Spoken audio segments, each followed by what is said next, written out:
We're just giving people a minute or so to join.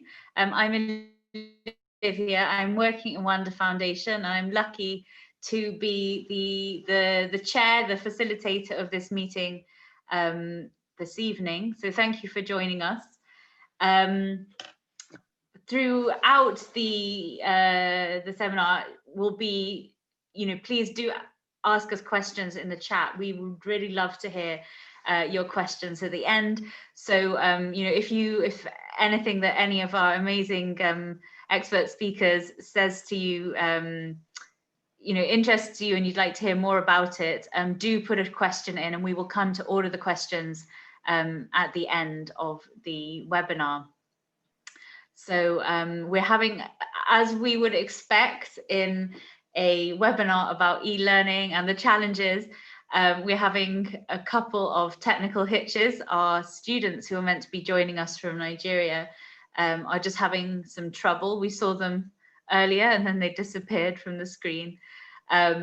So hopefully they are going to join us in a moment, or they might just magically appear somewhere through when whatever technical issues they're having are resolved. So yeah, welcome to everyone who is here. And as already said, if you do have questions, we'd love to take them. Ask them at any time in the chat below. And when we come to the end of the webinar, to the Q&A, we will give some attention to your question, but we would love to hear from you. So I'd like to start just by maybe telling you a little bit about what Wonder is, and then introducing our speakers who we're so lucky to have today. So Wonder is a women's education charity. We work to transform women and girls' lives through education, and we do this by working with locally led partners in different countries to achieve this. And I'm really delighted that today we're joined by two different partners in very different parts of the world. Welcome back, Mary Cynthia. We're joined by Vivian and two Wavecrest students who are from Wavecrest in Lagos. Wavecrest is an amazing vocational training school. It is the best hospitality training school in Nigeria, and it offers national diploma, which is the equivalent of an MVQ in the UK, and HND level education to young women. So it's a specialist institution that really gives young women this amazing opportunity to have an education that will lead into great work. So we've been working with Wavecrest now for, I think, 7 or 8 years. It's been fascinating learning from them, but also helping them. So welcome, Vivian, who is a teacher in Wavecrest, also Mary Cynthia, who is a student in Wavecrest, who will be sharing her experience soon. And hopefully later we'll also be joined by Esther, who has just graduated from the HND program at Wavecrest, having some technical hitches in joining us. And then I'd also like to introduce Christina. Christina works at another one of our partner organizations, Baytree in Brixton. Baytree works mainly with migrant and minority families in Lambeth, in South London. She is an amazing teacher who has inspired me as well as all of her students over the years, really looking at giving a whole person approach to the education that women need in order to be able to thrive in their circumstances, and to, particularly for migrant women, to be able to have all the tools that they need to build a new life in London. So welcome, Christina. Welcome, Vivian. Welcome, Mary Cynthia, from our partner organizations. And then I'm also delighted that today we have Rosie, who is from GSMA Mobile for Humanitarian Innovation. So she brings a completely different perspective. She's looking all the time at how mobile technology can offer really exciting, innovative solutions to the problems that people are facing in very challenging circumstances. So it's great to have someone who has this bird's eye view perspective that we don't have, because we're working very closely with the women leading local projects. So hopefully everyone who's watching will get a sense of the full picture. So I think we'll start without Esther, because I'm not sure where she is, but that's a really good example of the challenges that we're facing and the challenges of e-learning that we are looking at today. When the pandemic hit, we were all affected by this. Many of us, like me, ended up working from home. Many students ended up studying from home, and none of us really had any chance to kind of be trained for what that reality would look like. And Wonder has been working with all of our partners at this time to explore different options for the students, to explore different options for the teachers, of how we could get on top of this. And we've been amazed by the kind of problem solving and innovation that our partner organizations have shown. Like when they tell us about the things that they've done, as they're going to tell you today, it's been so humbling, really. And really what we're doing today is to explore this, to give you an insight into our work, but also to show you why your support is so needed. We're running a global giving campaign that starts tomorrow, where we're looking for funding to help us to do this work with our partners, and for them to be able to provide the resources that their students need, not only to address these challenges, but also so that we can see the challenges that we're facing as an opportunity for the future. So I'd like to start by asking you, Christina, how COVID has affected the students that you have been working with and their families. Okay, so hi everybody.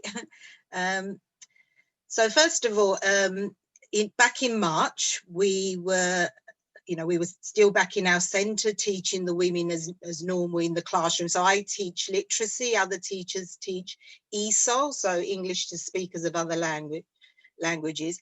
And then we were told that we were going into this lockdown and that we would have to find alternative ways of teaching the students. Now, our immediate thoughts were, well, they're not very au fait with technology. You know, some of them don't have access to the internet. They don't have, some of them don't even really have access to phones, or they may be in temporary accommodation, therefore they don't have an internet connection that they're able to plug into where they live.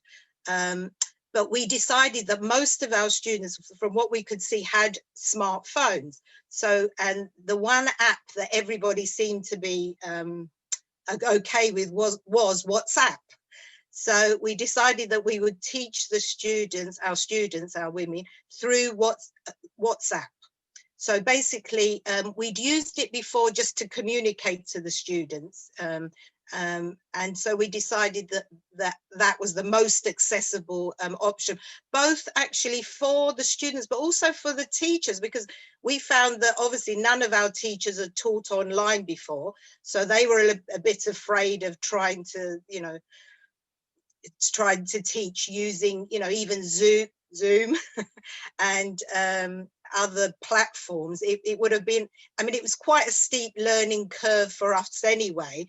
But I think we decided so we started back in March. We started, so it took us a while to phone the students to make them understand that we would be inviting them to a WhatsApp group, that this is the way we were going to learn for a while. We hoped it was quite short term, and also to get their permission, because obviously they would be able to access other people's phones, so they had to give permission to be in the WhatsApp group in the first place. And so once we'd done that, and sometimes that meant we needed the assistance of other colleagues who spoke their languages to explain to them. In the first instance, most of the students were in fact students that had been currently studying at Baytree. So in a way, they kind of knew who we were, so that wasn't too bad. But so for example, since September, we've actually taken on new students into these WhatsApp groups, and it's been quite strange because we're talking to students, we don't really know them, we haven't seen them in some instances, yeah. But I think, but since March, we've learned quite a few things about how we can teach the women through the WhatsApp groups. Now, talking about the problems, now, with something like this, like Zoom, we tried Zoom, but many of our women are in quite cramped housing conditions. So they may be like in overcrowded accommodation. So it's not easy for them to come onto a Zoom thing like this. And well, it kind of exposes them a little bit, and they don't really want that intrusion into their home. And the other problem was, obviously, they had the children, because the children were off school throughout the time of lockdown. So if you've got a mother who's got 5 children of different ages, well, she's not really going to be able to concentrate on her studies, as it were. The other thing is that the parents themselves had to learn about homeschooling for their own children, and that also meant that if there was one laptop or one iPad in the home, it was invariably go to the children as opposed to the adults. So we did try with various schemes to try and loan out some laptops to the students. But as I say, with some of them, even that didn't help because they didn't know how to use it. So if they didn't know how to use a laptop, so we're talking of very low level learners who are illiterate, you know, so they don't read and write.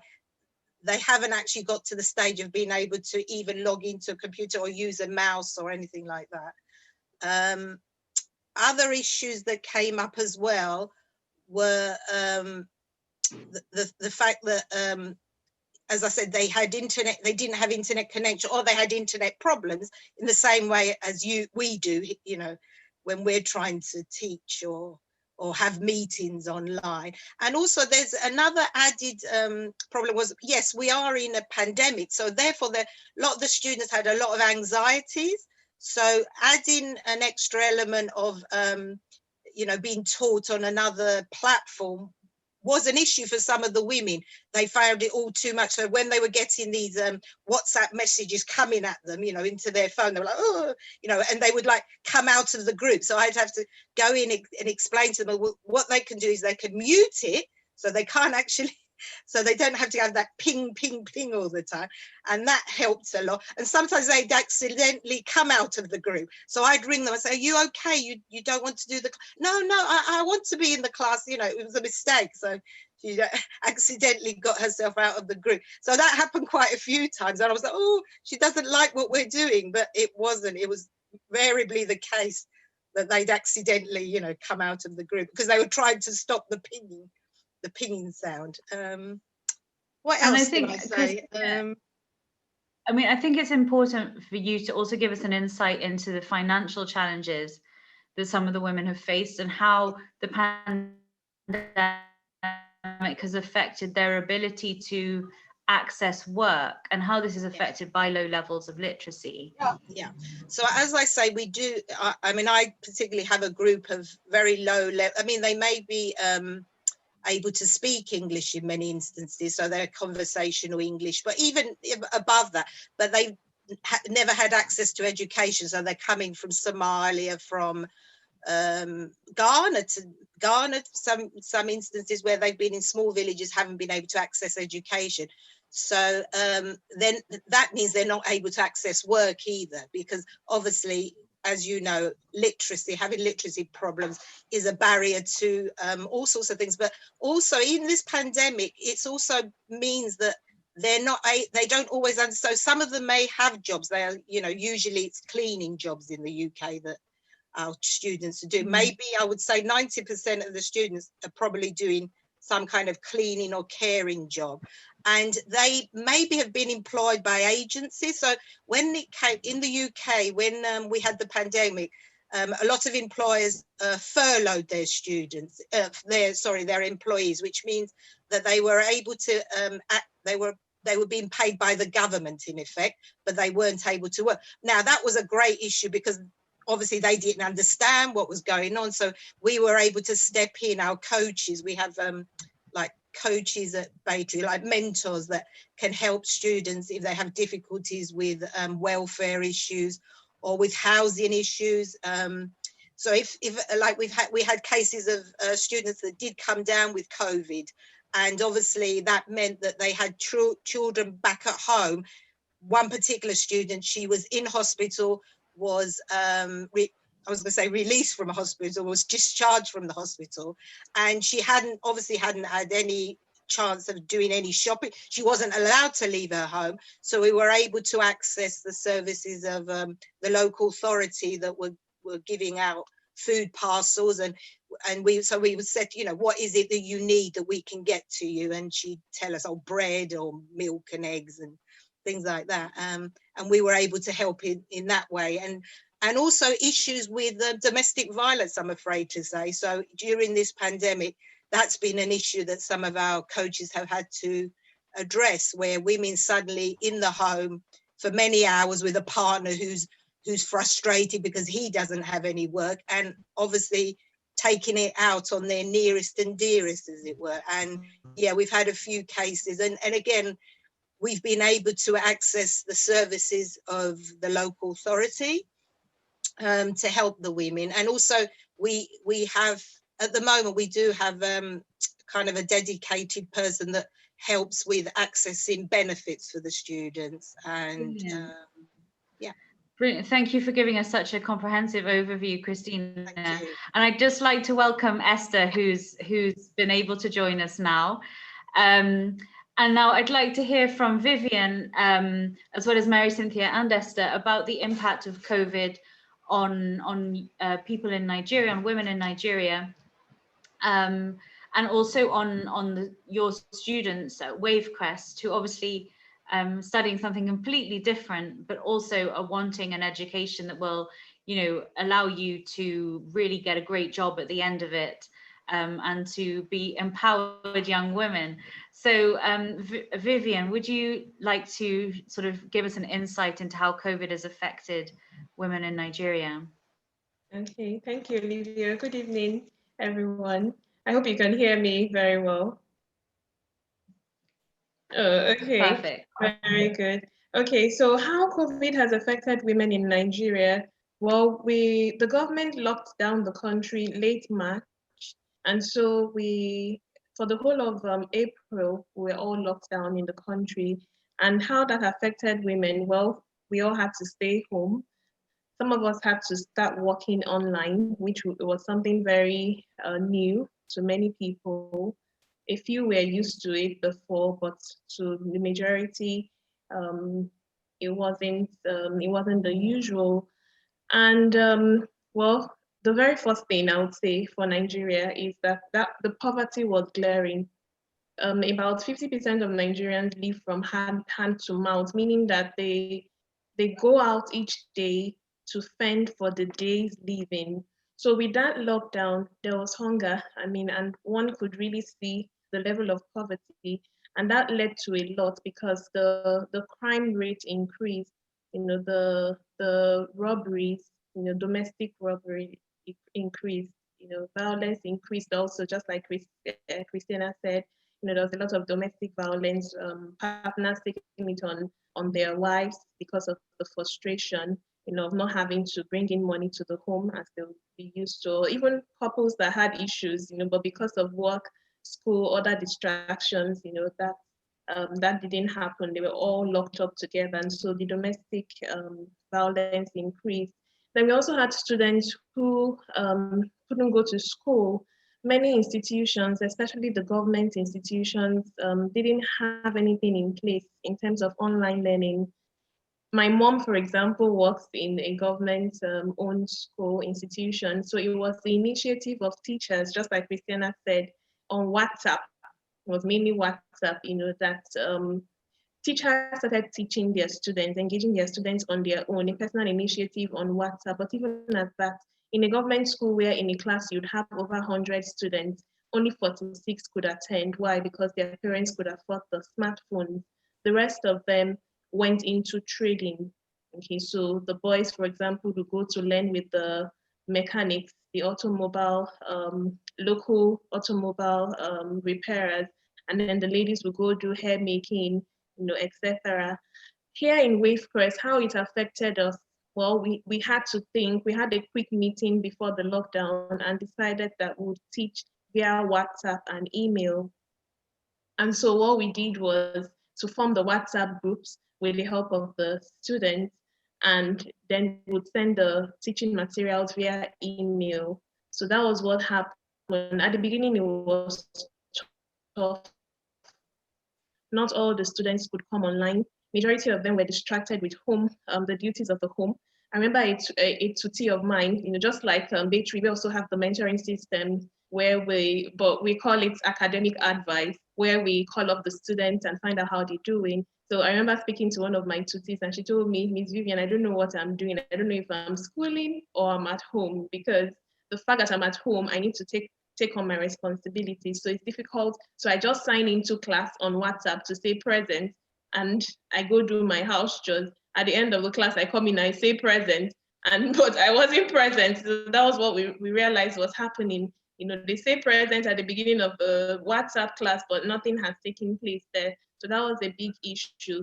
But on the flip side of it, many guardians, many parents called us to congratulate us for that initiative, because majority of their children were more or less idle. They said that we were one of the few institutions that kept the students busy. In fact, it was a tough one, but we learned a lot, and it's more or less opening up the doors for us to see that truly women are disconnected and we need to get them connected. So I think I'll pass on the ball now to Esther and Mary Cynthia, so you hear from the students themselves. Thank you. Because Mary Cynthia, obviously some of those things were really, you were recognizing what Vivian was saying amongst your classmates. And Mary Cynthia, do you want to share your thoughts on that? Yes, I would like to share my thoughts. Good evening, everyone. Hi. Hi. I'm Mary Cynthia, a student of Wavecrest College. The lockdown came as a surprise to us. We are writing our first semester exams when we were told, "Hi, everybody has to go. We are locking up," and we still had papers to write. So, but Wavecrest came up very fast, sort of a plan, and we quickly rushed our first semester exams. We were very, very grateful because our counterparts in other schools were stuck. They've not even taken their first semester exam. So we finished and we went home, and then the lockdown met us at home during the first semester break. And we were like, what are we going to do? And Wavecrest came up again. Kudos to them. And they told us we are going to start learning on WhatsApp and email. Of course, we've not done it before. It was really, really, we're talking amongst ourselves that how is it going to be? How are we going to do it? Hope it will be possible. But we started. At first, it was not easy. Like Ms. Vivian said, we just come in to say present and at the beginning and at the end. Meanwhile, there's nothing, because we had to either cook or we had to clean. We are home. Our parents don't want to know that you have lectures. You are home, they can see you. Unlike when we are off to school, they don't see you till you're back. And when you're back, like my mom knows Wavecrest. Once I'm back, I don't look at their face because I must have assignments or a test or a presentation. But seeing me, they don't know that they didn't know that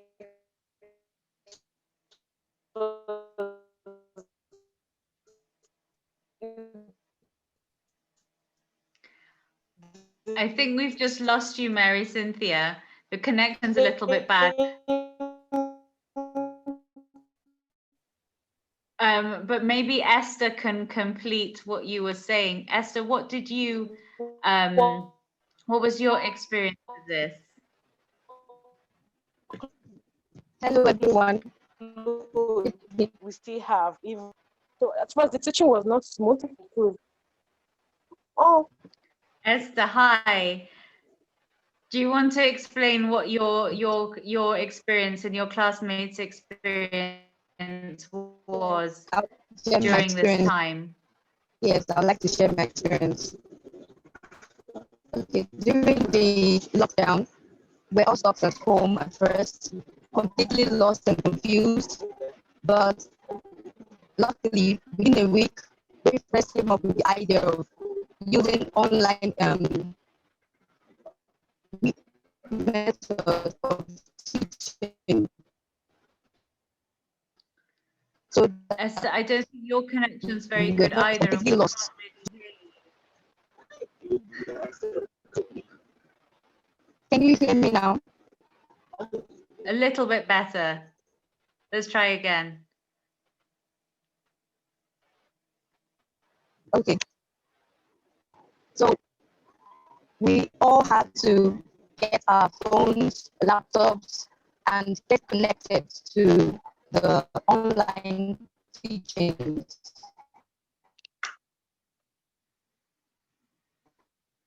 And during that period, most of us had phones, laptops, but luckily, WordPress provided the data for everyone to use, and so we're all connected. Although we had to deal with the issues of electricity, charging up your phones, ensuring that you have your phones ready, borrow from people.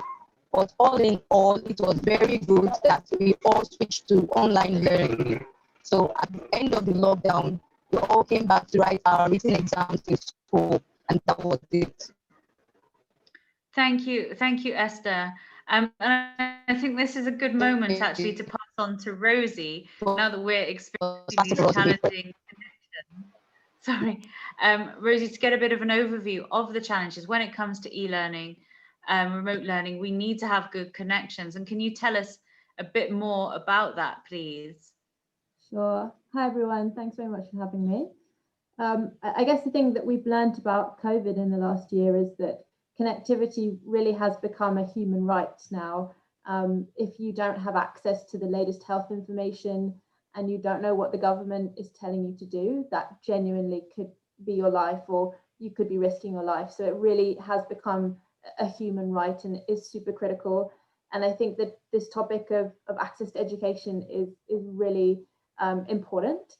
Over 50% of women in kind of lower and middle income countries are able to use mobile internet, and that number is going up year on year. But there seems to still be a significant gap between men and women. So women are 37% less likely to use mobile internet than men are.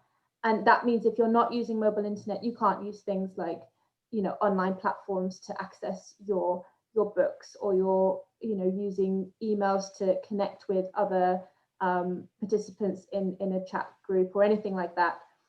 And in Nigeria specifically, there's a 29% mobile internet gap, which means that a lot of people still do not have access to mobile internet, which is a critical issue. In Nigeria, we have some latest statistics from the GSMA, which is the Mobile Phone Trade Association, and they operate globally. In Nigeria, 27% of women said that one of the biggest barriers to them getting online was that they didn't know how to use the device. They didn't have the digital skills to access the things that they need. So we see that there are a lot of barriers still to be addressed in Nigeria, but also in low and middle income countries globally. In particular, affordability, having devices that you can afford, literacy and skills, being able to actually use those services and understanding.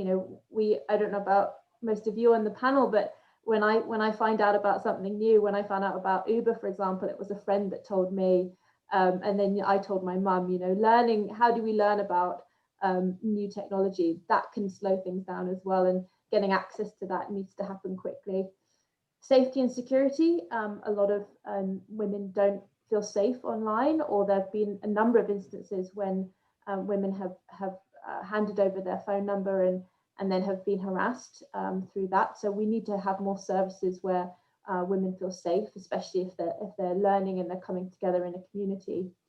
And then relevance. So it's really critical that there's a lot of information online that that is relevant for different types of people, different women across the world, and that could be in different languages, that could be different types of educational services as well, and people being able to access it as well. If it isn't in a local language, then it's really challenging to actually engage with that content, right? Or if you're talking about an online education service that is completely relevant to Nigeria, and you're talking about something that's happening in the UK, that might not be particularly helpful for some students.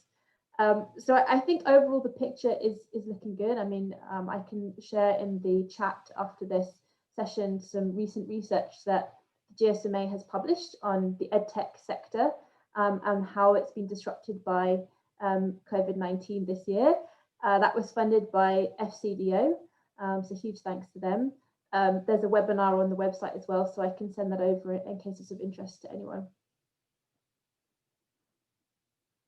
Thank you very much, Rosie. And I think that's the really interesting thing for me, is that this is a global issue, but actually the issues that we're seeing in Baytree and the issues that the issues teachers have faced and students in Baytree are not that different at all from the issues faced by the teachers and students in Wavecrest, or in our other projects, like in the Philippines, where all the girls had to return home and then had to look very hard and work really hard to make sure they had a good electric connection and a good mobile signal. There was a really nice example of a dad who built a tree house so his daughter could get a mobile phone signal. And she was lucky to have a device that we'd helped our partners there to fundraise for, to give to the girls.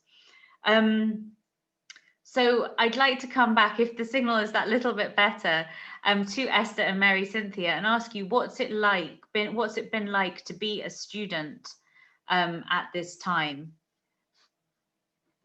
Can I ask you that, Esther?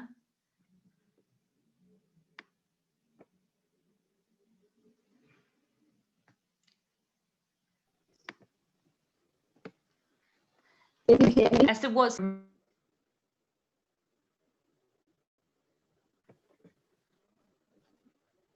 Okay. Can you hear me? Yes, thank you. Okay. Well, being with friends has been a lot of a good experience, way more than what I thought of. Hospitality for me was, I was thinking that it was just all about cooking and serving. But when I went to it first, I discovered that hospitality is a lot more than cooking and serving. It has to do with making sure that everyone's comfortable, smile a lot, dress properly, attend to people well, make sure that everyone is satisfied with whatever they need. So being a waitress, you get the best training ever compared to any institution in the country. Coupled with the fact that it's a private institution, it is paid for, so whatever you get in the school is guaranteed to be the best. We have well-trained teachers, always ready to teach, and we're always ready to give us more information if we are lost.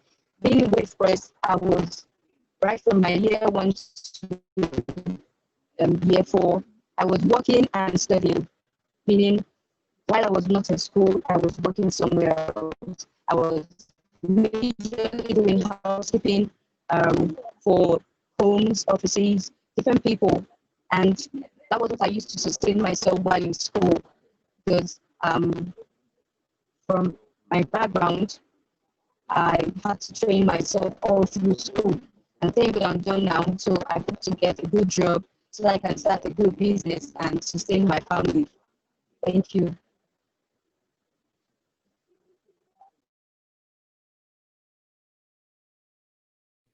Olivia, you're on mute.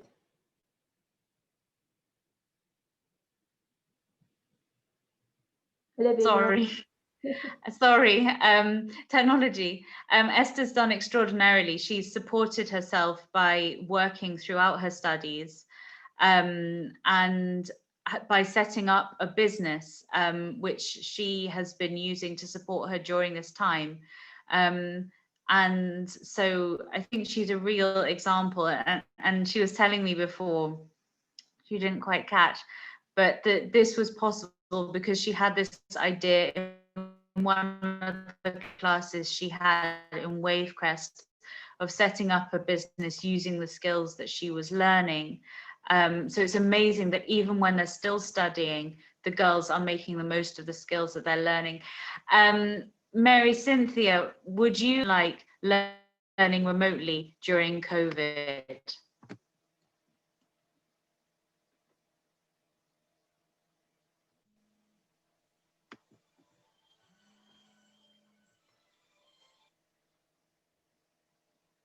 Mary Cynthia. Hello, can you hear me? Yes. Okay, please, I didn't get your statement. Can you come again, please? I lost you. Sorry, Mary Cynthia. Can you tell us what it's been like learning remotely during the pandemic? What was it like for you? What were the challenges? Like I was saying before, when we just started, it was hard for us, but we had to put in more effort so we can learn with the opportunity Wavecrest had given us. The challenges we faced was data, was electricity. And although Wavecrest provided us with data and also palliative during the pandemic, so we continued with our studies. So there was this issue of electricity. Like, this is Nigeria, sometimes the light falls in some areas, and it does not get repaired for some weeks. I had 2 of my classmates that suffered that. Another one was the network. Our house, our mobile data was not very good in the house, so she had to find the place, and it had to be a toilet where she had to attend class. For me, it was basically data consumption and the money used to buy data. Electricity, I had to go to my neighbor's place to charge my phone because there was no excuse of electricity. You have to be in class. So I had to go charge my phone in my neighbor's house. Another issue I had was submitting assignments. I will send it's still network. I'll send assignments and it won't go. I'll meet the deadline. Then I have to start explaining myself to the lecturer so that she can mark the assignment, because it will be painful doing my assignment and it's not going to be marked because of network issues. So that was it. But we thank for the data provided because you get to stay in class. Yes. Perfect. So I think we can see quite clearly that the connectivity, even in this conversation now, is a big challenge. And I think it's really interesting how both independently, Wavecrest and Baytree came to see that using WhatsApp, using voice memos in WhatsApp, sharing documents, because it's a simple platform that people could use, became your solution when everyone else was moving towards video learning and online classrooms and things like that. It's really interesting that those are the solutions that you've come up with, and you've been so innovative in sharing ideas amongst your colleagues to find ways and listening to your students to find the ways that people could actually access and also could access in the time that they had, given that both the mums in Baytree were being pulled in 10 different directions, the students at Wavecrest were being challenged by a girl in her home, the caring for people, the cooking, the laundry, that really meant that your time wasn't necessarily respected by the people in your house, that they wouldn't give you that time. And I think we've focused a lot on the negative things, like on how challenging this period has been. But actually, I think there are many positives also that we can build on. I think the fact that we're having this conversation now is only possible because suddenly we're all, I wouldn't say experts, but much more able to use online conferencing. Rosie, could you tell us a little bit about just some of the ways that, mobile technology is really empowering women? Sure, I can give you a couple of examples. I think it's important to first say technology is really not a replacement for schools or education or that face-to-face engagement that we all need and is really important for learning. But I really do believe that it is the building blocks of a blended learning approach that can really be personal for specific people. And Christina, I really enjoyed the stories that you were telling and some of the challenges that your students are currently facing, and that technology can actually help adapt to some of those situations as well, if done correctly. So the example that I think springs to mind that has been interesting throughout kind of the COVID period has been an organization called Aneza, who are based in Kenya, but have recently branched out to Ghana and Cote d'Ivoire as well. And they have an SMS platform where you can essentially ask in real time questions to your teachers. I think that's a really exciting innovation because it means you don't need to have the best internet and you don't even need to have a smartphone, but you can still engage with your teacher in the classroom as well. And what they did during COVID is they partnered with Safaricom, the main mobile network operator in Kenya, and they zero rated that. So it meant it was completely free for users for a certain period of time. And I think it's innovations like that we're going to continue to hopefully see in the next 6 to 9 months, and also going forward. I think the lessons that we've learned, the rails that have been built, getting everyone online, the fact that we can even, sit here on a Monday night. I'm in my kitchen right now, well, at the kitchen table, and talking to all of you. I think that's super exciting, and means that our ideas and ability to learn can go even further.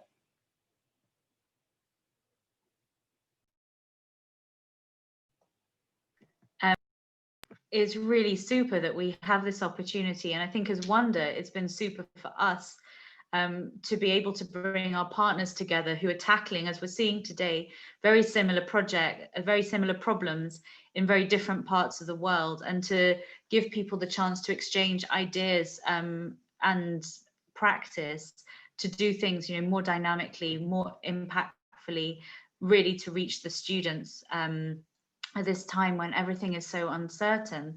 I think Esther and Mary Cynthia, you had some ideas about online learning and why it was good for you. I think particularly because of the state of the traffic in Lagos. What do you see as the future of, how the possibilities online learning could open up for you? Do you want to tell us, Esther?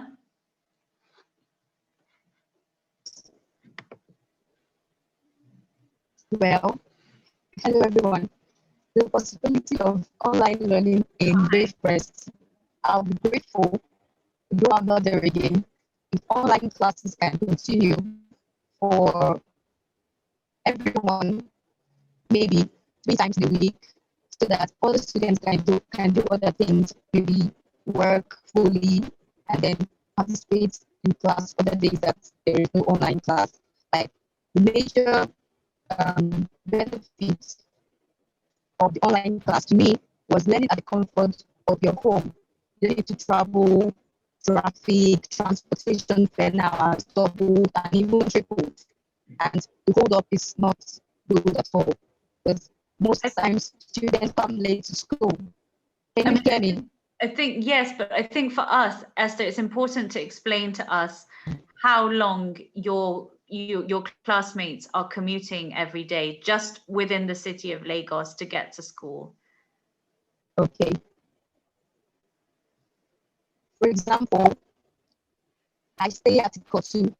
If I was to be going to school from my house to Wayfrest every day, I should spend 5 hours on the road to and fro. And if traffic is very hard, 7-8 hours. So if you want to be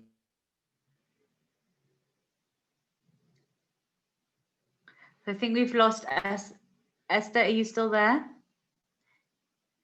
But I think to move to you, Mary Cynthia, I mean, I think you also have this similar experience of the traffic, don't you? Because how long are you commuting at the moment to school? Okay, now I leave early, I leave by 6 to avoid the traffic, and I get to school by 8. So that's like 1 hour 45 minutes. But today the traffic was very heavy, and I got to school very late. I left by 6 and I got to school by 8:30. Coming back is usually the same thing. Sometimes I leave the school by 7, by 4, and I get home by 7, 7:30. I have classmates that leave the house by 5 a.m. By 5, if she's not out of the house, she's not going to get to school in time for the first lecture. So we face the issue of transportation, the issue of traffic and increase in transportation. So during the online learning, that was not the problem. That was easy, no stress. You stay in your house, you wake up, you have your breakfast, you take your bath, and you're prepared for class by 9.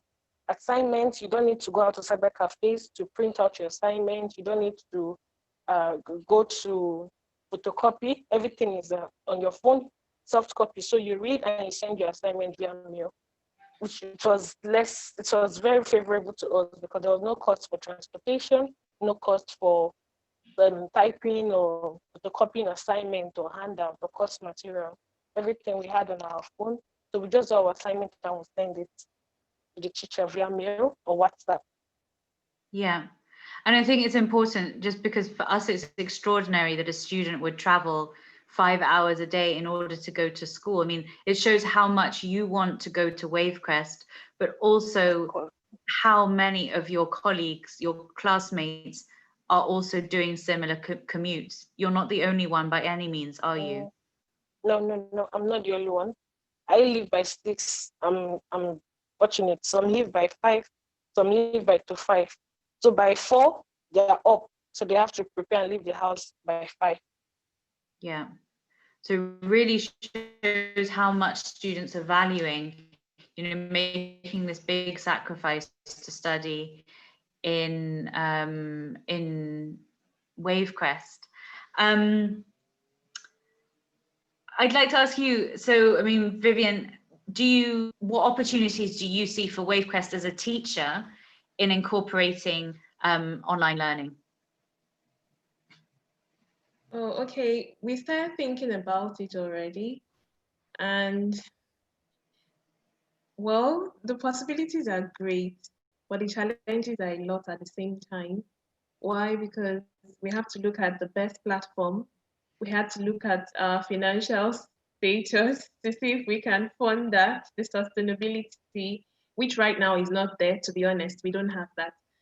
And we also have to look at the caliber of students that we're dealing with, their backgrounds. Can they afford it? Will they be able to sustain that? So these are the challenges. And that's why we're very happy with Wanda, with this initiative of giving us the opportunity to air our views and to see if we can get the donations, to begin something. We actually started looking at the possibility of going fully online for certain programs.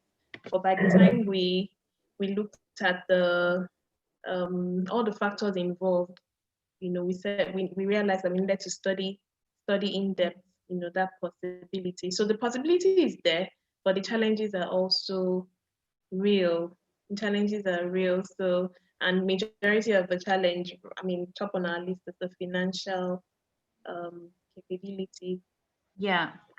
And it's really, it's exciting and it's a privilege to be able to see what we can do to help, you as a school and as teachers to have access to information and to courses and things to see whether we can help you to get on top of that. Obviously also learning from you so that we can help the other partners with similar things. But of course, this importance of, online learning is not cheaper because the data is expensive, the devices are expensive. And of course, there are some things that you simply can't do online, the technical things you need to do in person. I think, Esther or Mary Cynthia, I can't remember which one of you was saying that, you know, certain of your classes, you really felt you needed to be in the classroom to understand them, to learn from the teacher. And it's important to realize that we need both sides of this picture to really help young women to learn, but also to discover the soft skills that you are looking for so that you can be really great professionals.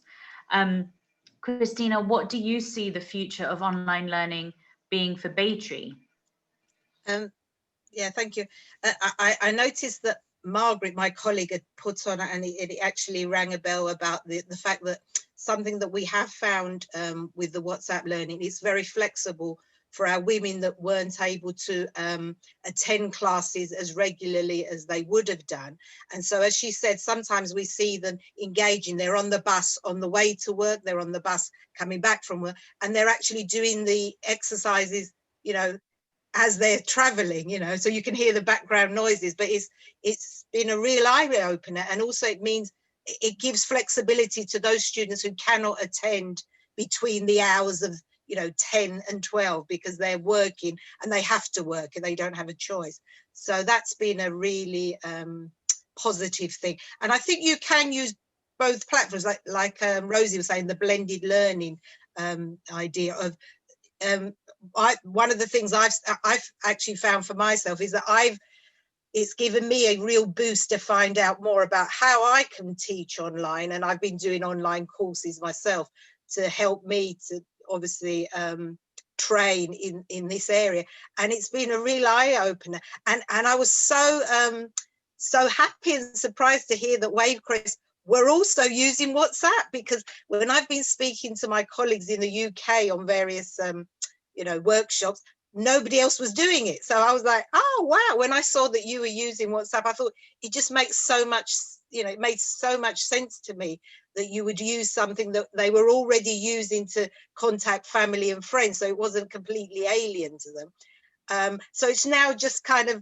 making that bit big. So I kind of invite them. I don't know if you've heard of Kahoot. Is a game, it's a yeah, platform where you can make games, and Vivian's nodding her head. So I've started using that a little bit because it's quite user friendly. So once you've made up a little game practicing the let's say the vocabulary they've used, then you invite them to do this challenge, they call it, and all they have to do is literally type in kahoot.it, put in the pin that you've sent them, and then they can do the exercise. And some of them have been trying it, and it's really great because it means that you can use that for homework and also once you've got the results, you can see where they're, so it's like a diagnostic thing. You can see where they need a bit of help, you know, if they're making mistakes with prepositions or whatever it is. So it's that's great. So that's given me more tools to be able to teach. You know, I have been teaching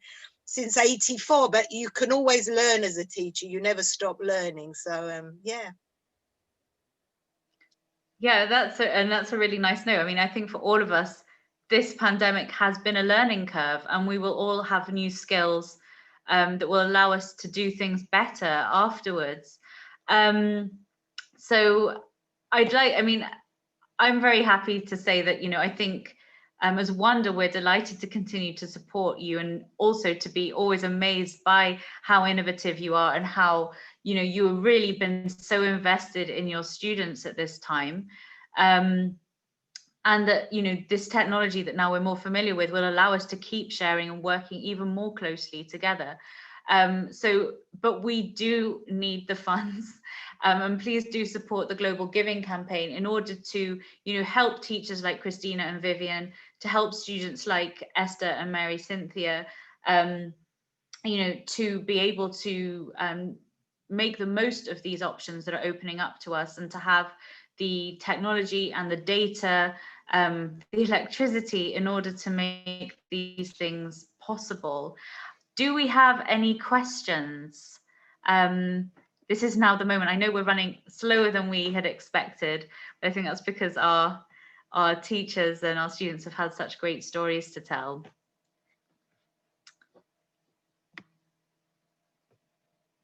So we don't have anything at the moment in the questions and answers, other than some, we've got the link here to donate, so please do think about giving money to support this work. But we do have the comment also from another one of the teachers, Ifoma, who is the Vice Provost, who's been sharing some of her thoughts as well, and saying how, how the teachers have really been learning so much from each other at this time. And tomorrow your donations will be matched. So if you're thinking of giving, do give tomorrow, because we will get match funding, which means that everything you go will go much further. So if we don't have more questions, and if none of our panelists want to add anything, do you have any last thoughts that you would like to share with our audience? Actually, I just wanted to say one thing, Olivia, was that when we went on to the online teaching, we realized that really, I say teaching, but really it was more to be supportive of our students, because we knew it wasn't so much about the academic side for us. It was about being engaged with the students, with the mothers, knowing that they were in a really difficult situation, and also that we were there as a platform to give them information, to tell them about what lockdown means, to explain the language, because often they didn't understand, what is this social distancing, so we were able to use the WhatsApp as a place where we could give out information about what was happening in the country, and to use it in a way, we use it within the classroom setting, so to teach them. So for example, I'm teaching reading and writing, so the text that I would choose would be about lockdown and whatever, just to get the students talking about these things, and also telling them, repeating each time, that as often as we could, that if you need help, please get in touch with us. So they knew that when they did start having issues and problems, they were able to talk to us privately, and we were able to refer them to the different authorities and to get the help. Because I should also say here that yes, the focus is on the students, but for the teachers as well, it has been for some of them quite a traumatic thing, because on the one hand, to give an example, some of our teachers are carers, so they are juggling caring for say children with special needs, and then having to rush into a small room and teach the students, and the students don't always know that the teacher is in this little box teaching them, while she's got 2 autistic children waiting for her attention, and I mean, we do it for the students, so we try as best we can to make a difference between, so to close out in a way what's going on in our own homes, but sometimes that's not always possible. So we do also support our teachers, I should say, as much as we can, and that's one of my roles, is to supervise the teachers and to find out on a weekly basis how they're doing, have supervisory meetings with them. Yeah. That's what I wanted to say. Thank you. Thank you, Christina. Any other last thoughts? Okay, well, on that lovely note of explaining, how women as teachers, women as students have all, been really brave and innovative to get through this and to really care for everybody around them, their families and their students. I'd like to leave it on that note. Thank you all very, very much for your time. I've learned a lot from you.